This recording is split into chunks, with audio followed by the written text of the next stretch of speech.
ষড়যন্ত্র তো থেমে নেই। আমাদের একটি দরখাস্ত দেওয়া হয়েছে কিছুদিন আগে ইলেকশন কমিশনে।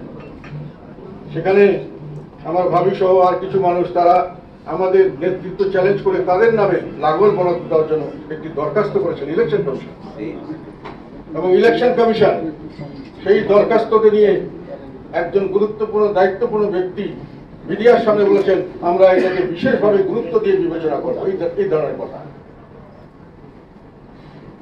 পরবর্তীকালে আমি খোঁজ দিয়ে জানতে পারলাম যে ভদ্রলোক এগুলো বলেছেন উনি নবম সংসদের সময় লালমনিরহাটে নির্বাহী অফিসার ছিলেন, কর্মকর্তা ছিলেন, এবং উনি তৎকালীন সময় আমার প্রতিদ্বন্দ্বী যে বিএনপি ক্যান্ডিডেট তার পক্ষে ব্যাপকভাবে কাজ করেছিলেন, এবং তার পরিপ্রেক্ষিতে একটি কমপ্লেইন দেওয়া হয়েছিল,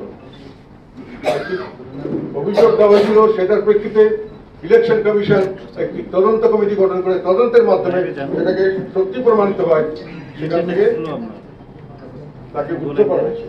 এখন এই ভদ্রলোক স্বাভাবিক কারণে এতদিন পরে উনি এসেছেন, এবং জিএম কাদের এবং জাতীয় পার্টি ওনার খুব একটা